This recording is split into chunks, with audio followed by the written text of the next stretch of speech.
আল্লাহর ওলি বনতে হলে আমাদের 6 নম্বর যে কাজটা করতে হবে, অন্তর দিয়ে আল্লাহর সাথে যোগাযোগ করার চেষ্টা করতে হবে। যখনই কোনো ধরনের একবারে সমস্ত চিন্তা ভাবনা, সমস্ত ফিকির, সমস্ত কিছু আল্লাহর উপর তাওয়াজ্জু হয়ে, রুজু হয়ে একেবারে একাকিত্ব অবস্থায় একটা সময় আপনি বের করে নিয়ে গোপন ওই সময়টা একেবারে আল্লাহ আল্লাহ জিকিরের মাধ্যমে আপনি যে কোনো অবস্থায় হোক একবারে খালেস নিয়তে আল্লাহর সাথে কানেকশন করার জন্য চেষ্টা করবেন।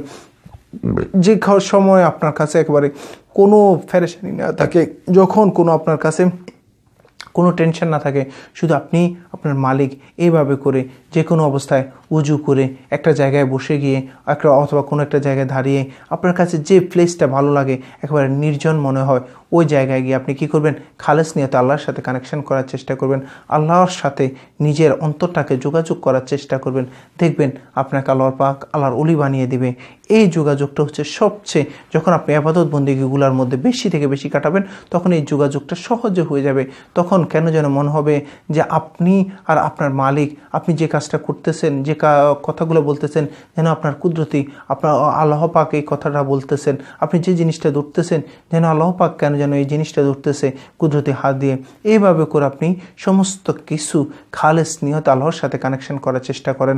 সর্বপ্রথম আমলগুলো গড়ে আপনি যখন এভাবে করতে করতে করতে করতে নিজেকে আল্লাহর সাথে সঁপে দিবেন, সমস্ত নিজের ভালোইয়ত, নিজের খারাপিয়ত সমস্ত কিছু আল্লাহর উপর ছেড়ে দিবেন, যা হয় আলহামদুলিল্লাহ আমার সমস্ত জীবন, আমরা সবসময় একটা কথা বলি যে আমার জীবন, আমার যাবতীয় সমস্ত কিছু আল্লাহর জন্য।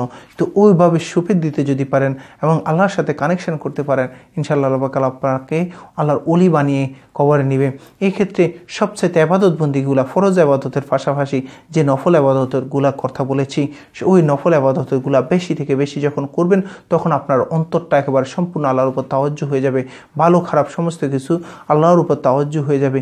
যে জিনিসটা আল্লাহর পক্ষ থেকে, যে জিনিসটা নেই আল্লাহর পক্ষ থেকে, এইভাবে যখন অন্তরটা সেট করে ফেলতে পারবেন তখন আল্লাহর সাথে কানেকশন হয়ে যাবে, আল্লাহর সাথে নিজে রুজু হয়ে যাবে। তবে সবচেয়ে যখন আপনার যে প্লেসটা ভালো লাগে, একাকিত্ব হয়, সে প্লেসে গিয়ে, সে জায়গায় গিয়ে আপনি কি করবেন, একটু আল্লাহর দিকে মনোনিবেশ করবেন। একবারে যেটাকে বলে আপনি আর আপনার মালিক, এইভাবে করে একটা সময়, প্রতিদিন একটা সময় আপনি ওভাবে কাটাবেন।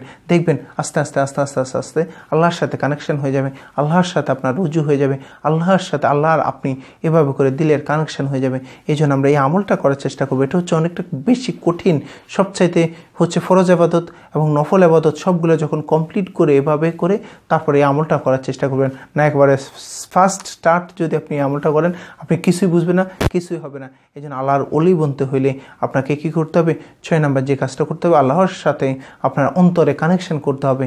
এই কাজটা যখন করতে পারবেন সর্বশেষ, তখন মনে হবে যে আপনি যেটা বলতেছেন, যে কাজটা করতেছেন, যেভাবে চলতেছেন সমস্ত কিছু যেন আপনার আল্লাহর জন্য চলতেছেন, আল্লাহর জন্য বলতেছেন, আল্লাহর জন্য করতেছেন। এই অবস্থায় যখন কোটা শুরু করবেন ইনশাআল্লাহ আল্লাহ পাক আপনাকে আল্লাহর ওলি বানিয়ে কবরে নেবে। যতটুকু বলেছি সবাইকে আমল করার সে তৌফিক দান করুক।